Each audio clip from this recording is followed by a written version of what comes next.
Hi, folks. Welcome to our March 2019 Tariff Update. I'm Nick Esposito, TRG's Business Development Manager. I'll be your host today. Joining me today is Greg Cummings, Managing Partner of Strix and Licensed Customs Broker. Many of you will recognize him from our previous Tariffs webinars. This webinar is being presented by Strix and Trade Risk Guaranty. We're located in the heart of downtown Bozeman, Montana. If you're ever in town, don't forget to stop by our shared office space on the second floor of the historic Rocking R Bar building. Both companies operate on a direct importer business model that is unique to the international trade community. As an important disclaimer, the information presented in this webinar is for information purposes only. It is not intended and does not constitute legal advice. We'll be recording this webinar and will be available on YouTube for future reference. To be notified the moment it releases and to keep a pulse on TRG's educational videos, I highly recommend you subscribe to our channel. I'll drop a link in the chat after the slide. If you have any questions during the presentation, submit them via the questions section of the webinar interface. The questions will be reviewed and answered by myself, Strix, or our team of licensed customs brokers after the webinar. If you have any additional questions outside the webinar, or if you'd like to be part of a community of trade professionals, join our Facebook group, International Trade Professionals-TRG. All right, let's hand it over to Greg to kick off the webinar. Thank you very much, Nick. And we're going to be getting, of course, into some of the important topics that are affecting many of our lives from an import standpoint. First, we're going to start off by doing a little bit of recap on import tariffs, and that's going to include both Section 32 with a little bit of an addendum on what might be going on out there with autos and auto parts, as well as Section 301, what's going on with the current negotiations in China, and what are we seeing on the exclusion process out there? What kind of gains have we been able to make on that progress? First, let's start with a quick recap. As everyone knows, Section 232 was implemented on June 1st of 2018. These would be additional import quotas or import tariffs on both steel and aluminum. And these are worldwide. Steel, with the exception of Argentina, Australia, Brazil, and South Korea, who negotiated some separate tariff items with us, and aluminum, which again are all countries in the world with the exception of Argentina and Australia. As part of Section 232, automobiles and auto parts are under review, and we'll talk a little bit about where that stands shortly. Uranium is also part of that. It is also under DOC investigation with an expected timeline there of sometime in April of this year. Section 301 still remains in effect. There are 3 lists currently. List 1 and 2 were put in place respectively on July 6th of last year and August 23rd, with List 3 being put into place on September 24th of 2018. Now, don't panic. List 4 is still hypothetical. It's been discussed in the past. It's been pretty much put on hold lately as a discussion topic, but it still does remain out there in the ether. So we don't want to necessarily take that out until we see what's really happening as far as negotiations are concerned. What Trade Risk Guaranty has put together for those of you who'd like to see if your commodities fall under 301 or have any questions, we've got a very effective tool to look up and see both if your good is affected by this and or if there's an exclusion that might be included for you to use. And that's going to be put into the chat section for you to download. So it's a very handy tool to let you know if you're in fact subject to it or not. And because there are thousands and thousands of tariff codes and products, it makes sense to take a look at this. This will be your easy way to see if you're subject. Section 232, imported autos and auto parts. Okay, in May of 2018, the DOC self-initiated an investigation to determine whether autos and auto parts, including SUVs, vans, etc., light trucks, were harming U.S. national security. At that time, they had up to 270 days to conclude their investigation and to determine if there is an affirmative process that should be put in place and give the president the authority to adjust imports, including the use of tariffs or quotas. If that were to take place, any actions the president might elect to take would be put in as quick as 15 days from that determination. Now, in November of 2018, GM announced that it was closing a car assembly plant in Ohio, Michigan, and Maryland. And this, of course, went against what the administration was trying to put in place here. And so there was an additional threat to impose 25% on imported cars in retaliation. And so this has been really an ongoing item out there of concern, because the U.S. auto industry, including auto and auto parts, is, of course, a vital industry from an employment and economic standpoint. So there's been a lot of scrutiny on this, and it's been a very important topic in the discussion today.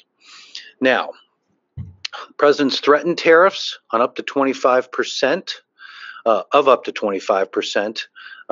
But this is, of course, a discussion topic that's been opposed by many of the automakers and suppliers in the country. And in addition to the broad-based approach to these kinds of tariffs, there's been very specific talks going on with countries and unions in the country. Most specifically, the EU the administration is committed to kind of leave the EU out as long as continued bilateral trade talks continued with them. And of course, part of that would be, are we making progress? And the EU is purportedly prepared, in case these talks do fall down, $23 billion in retaliatory sanctions if the restrictions are imposed. So, that's really what we find ourselves in, a trade war, a global trade war, where we impose and impositions are then pushed back on us.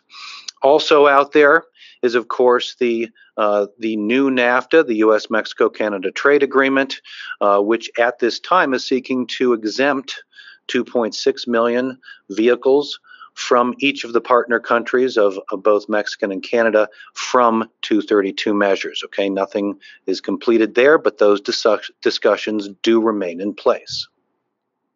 Now, on Section 232 auto and auto parts, the DOC did deliver their report to the president last month on February 17th. The contents of that report have not been made public. A lot of people have really screamed that they want to see what's in that report. And of course, it has been made private while determination is made. But one can surmise that that report likely recommends tariffs. And if it does, it's expected the president would impose them. Now, if he does, he's got 90 days to act based on the report's findings, which could mean there's a little bit of leeway for talks, both bilateral and specific to countries, as far as setting special deals. But once he does decide to act, again, that could be imposed in as little as 15 days. So for those of you who are involved, of course, in the clearance of your goods on a week-to-week basis, you'll know, from an electronic clearance point of view, how cumbersome that can be on the trade. Most recently, when we had a delay in 301 List 3 beyond March 1st, it actually takes a very straightforward act by Congress to change things that are electronically set in the ABI system. So one can only imagine with just 15 days that, a bit of havoc would remain out there in electronic clearance. So more on that, of course, as we learn what the final determination is, and we will always be forthcoming in what kind of electronic updates will be made within the ABI system. Of course, for every act, there's a react, and both within and without the current administration, there are senators who are trying to delay this or create legislation that would require third parties other than just the executive office from getting involved in these kinds of things. So the Automotive Jobs Act was introduced by a Democrat, Senator Doug Jones, and a Republican, Lamar Alexander, out of Tennessee, two states which are very involved in these kinds of businesses, that would require the ITC to conduct comprehensive study on the well-being, health, and vitality of our automotive industry before any tariffs could be applied. That's out there. It's unless there's a veto override, you can be sure that legislation isn't necessarily going anywhere. But it does kind of highlight that this is not falling just on political lines. There's a lot of people with of course state-oriented employment and economic concerns that are bringing about legislation that goes against the executive office. On to 301, negotiations with China. Really kind of we're all sitting on the edge of our seat. 301, of course, had an original target to move from 10 to 25% on March 1st. That has been delayed. Or delayed via tweet, as much of our news these days is released. But these tweets were suggesting a positive tone, that talks with China were on a track. But it also highlighted some of the important parts of those discussions which remain the sticking points: intellectual property, technology transfer, agricultural imports and exports. But if we can assume these talks are moving along, hopefully there would be a summit in Mar-a-Lago to sign such a deal once that happens. We don't have a date at this time for a potential increase from 10 to 25% on list 3, and that's the most comprehensive list that affects the most people. Again, hopefully a late March meeting. We've been talking that this is going to be set. It is set. It's going to be set. No one really has a definitive date in mind yet, and I think that's because you don't have a definitive agreement. Lots of discussion on what would happen or be part of that agreement. In its best case, we could roll back all tariffs, not just no move from a 10 to 25, but perhaps even a removal of the 10% that's in place. And these, of course, are billions and billions of dollars that would, hopefully put China in a place that they would be able to offer some firm enforcement agreements back to the United States and not have a rollback of tariffs back into place. That, of course, is the sticking point. And if you take a look at some of the fine print, sometimes you have Mr. Lighthizer, who is the USTR today, not exactly in lockstep with the administration. Many recent accounts are that we aren't getting everything that we want out of these discussions, even though the administration and Mr. Kudlow have kind of put a pretty happy face on that. But at the end of the day, I think that it's very, very important that this deal include strict enforcement.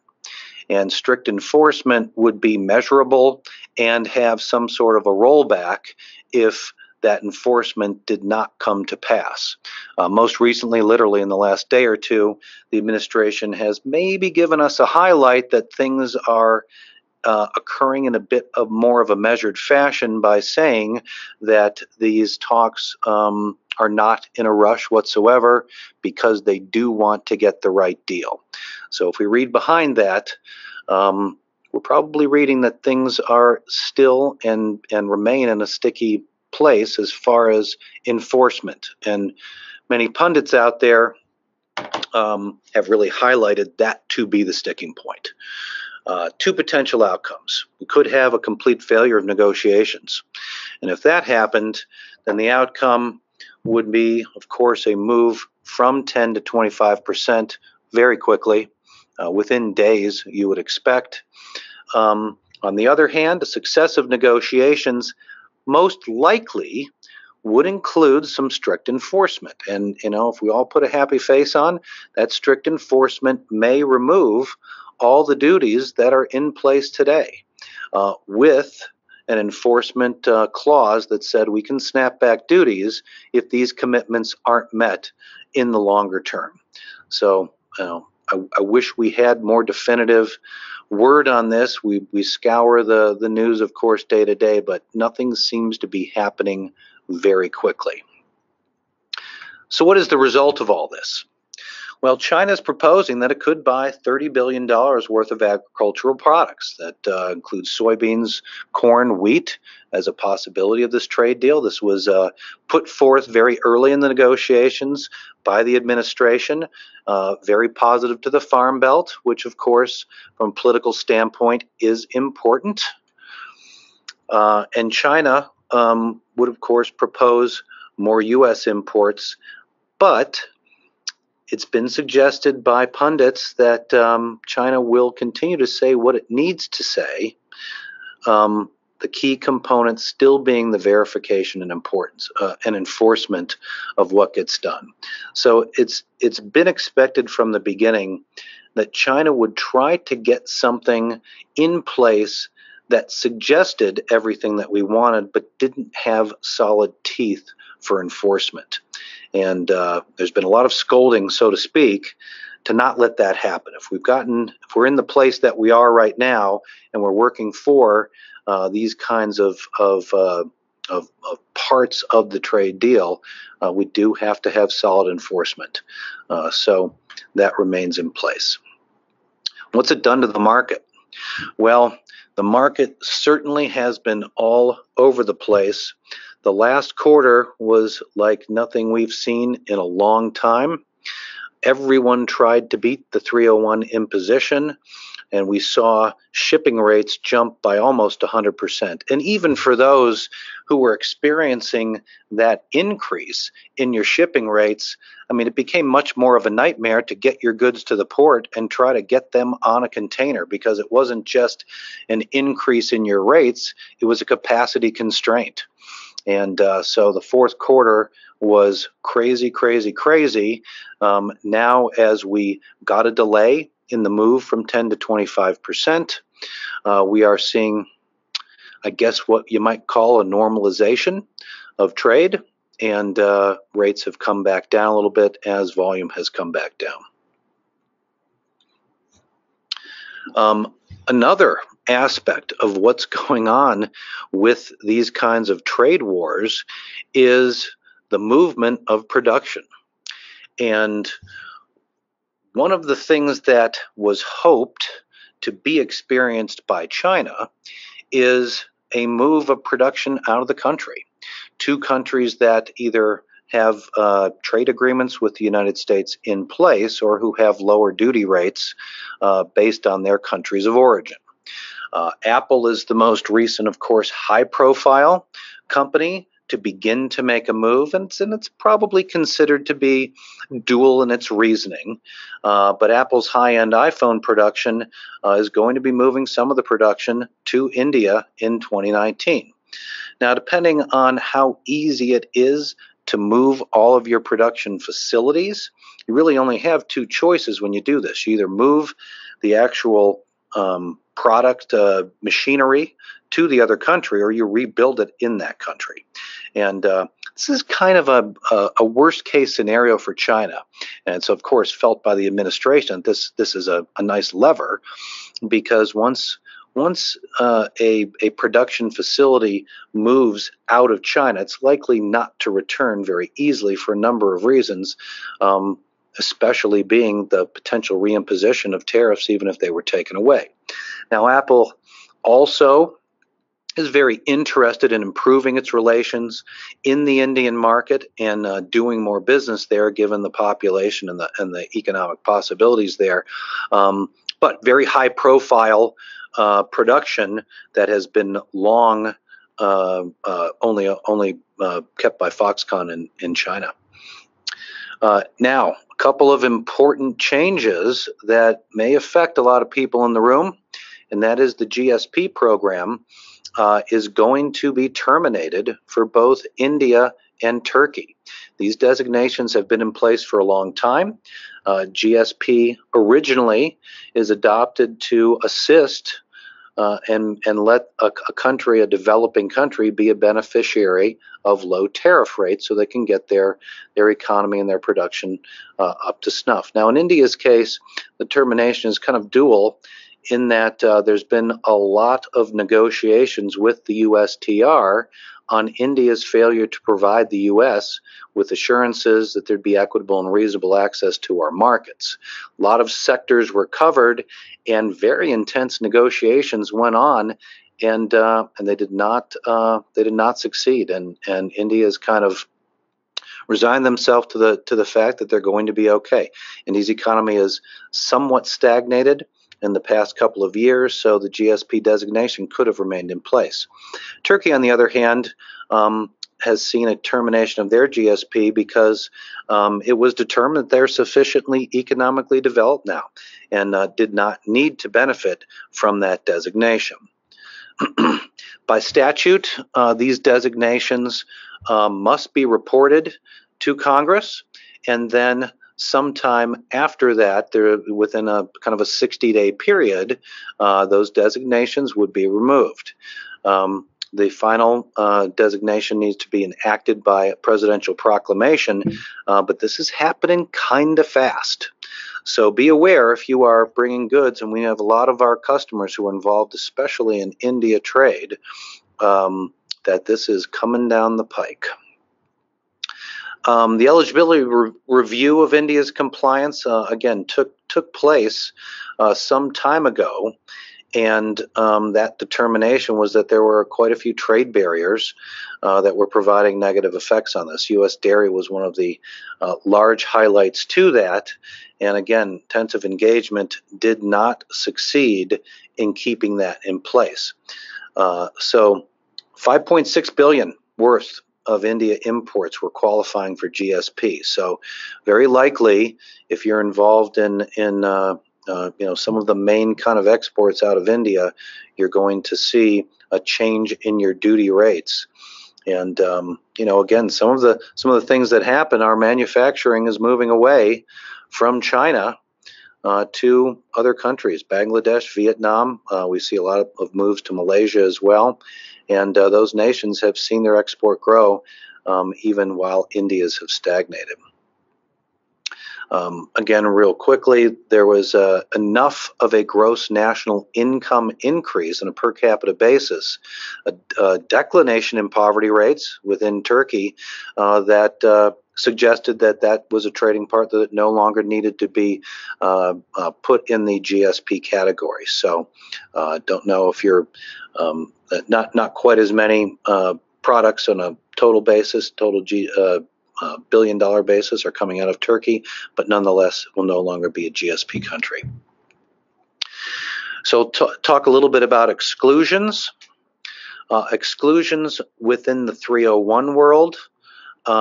Exclusions were announced, or the exclusion due date was October 9th of 2018 for List 1. Announcement of exclusions was made in December. List 2, due date for exclusions was December 18th.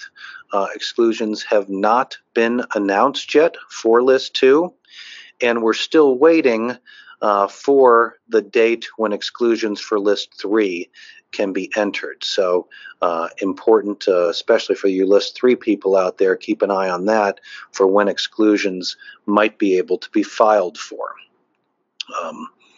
As far as a granted basis, exclusions, once they are given, are effective for the goods that were entered after midnight on July 6th of last year. They are retroactive, and they'll be in place for 1 year after the date of publication in the Federal Register. And they're available for any product that fits the product description, regardless of if you were the importer who filed for that exclusion or not. So very important. To date, 7 existing 10-digit exclusions, and you can read through what those specific exclusions are with the link to trade risk below. For those who are looking to apply for exclusions on List 3, we expect that process is going to follow the same procedures that we saw in for Lists 1 and 2. And as soon as the U.S. Trade Representative report to Congress on the nature of the timing, we're going to see that no later than March 17th, when that date will be. So just a quick overview on how you'd file that request for exclusion. You can see how it's set up in regulations.gov for List 1 and 2. And even though there's not an official docket for List 3, we can go through kind of how that looks. And Congress has been directed to follow essentially the same procedures as 1 or 2, which of course makes sense. They don't want to create a new kind of approach for that.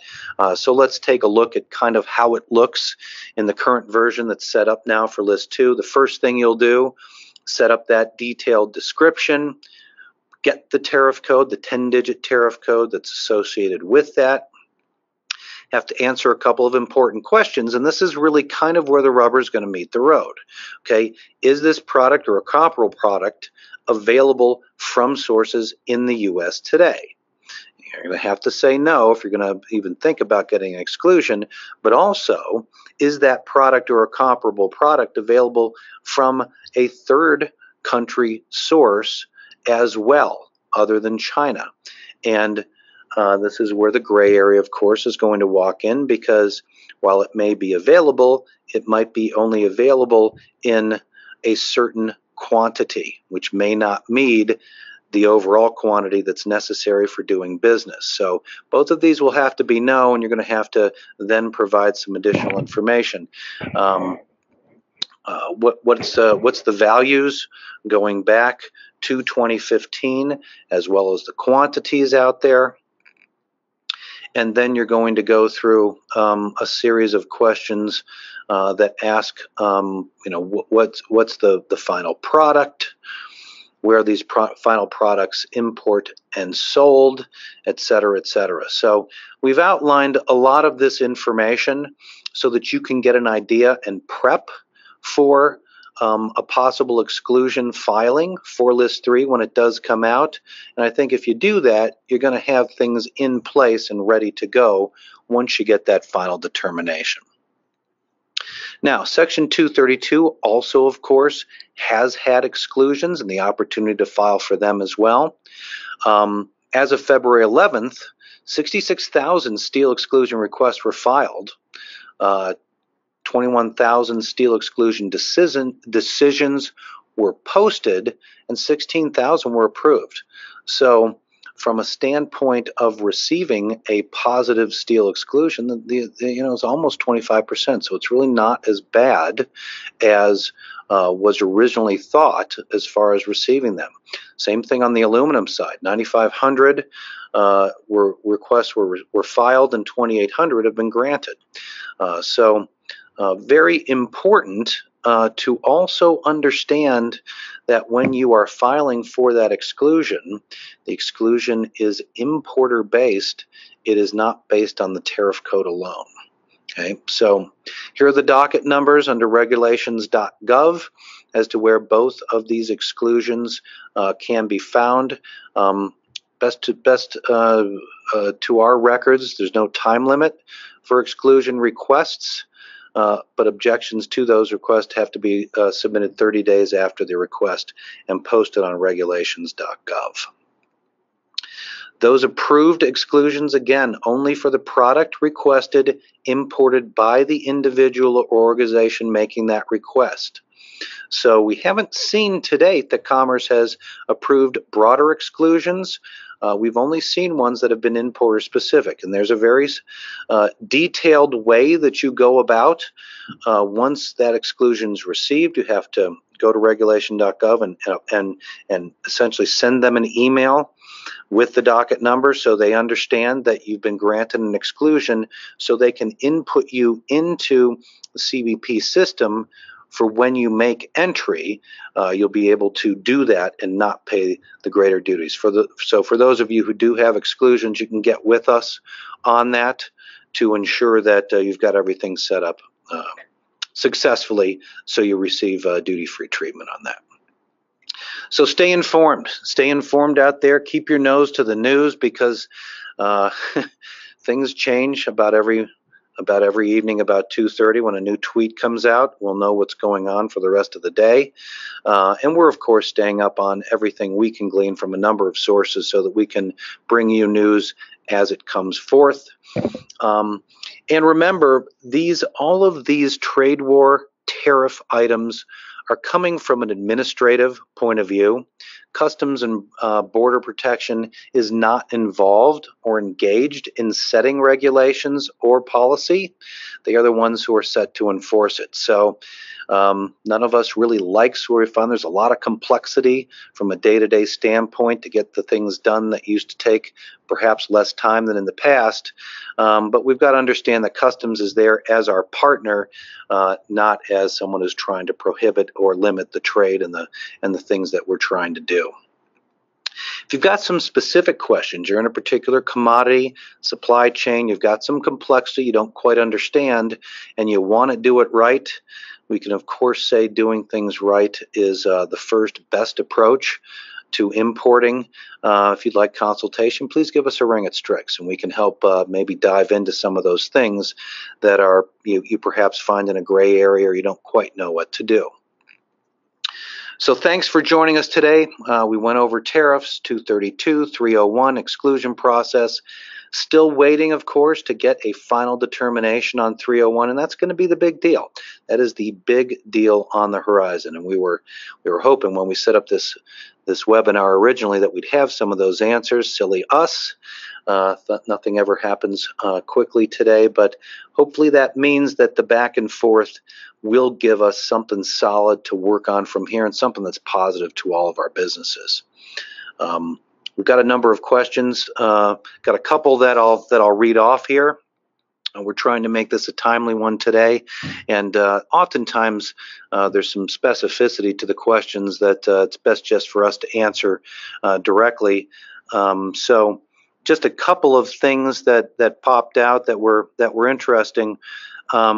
Lumber tariffs from Canada and China are important to a number of importers that we do business with, and they unfortunately haven't really been involved in some of the recent discussions, since most of them have been on 232 and 301, which is very specific to China. We can say we haven't seen anything come out of the USMCA that's been specific to removing some of these. And we haven't seen any news that tells us that that's part of that conversation. So if that does change, we will come out with some news to you on that, but we haven't seen anything to date. As far as the auto parts, one of the questions, and many questions, kind of different edifications, are, what's going to be covered? Are all components set to be covered under 232 auto and auto parts, even if they're sold to the general public, as tires or wiper blades, etc. And we really don't know yet, and we'll have to wait until we see what the DOC comes out with.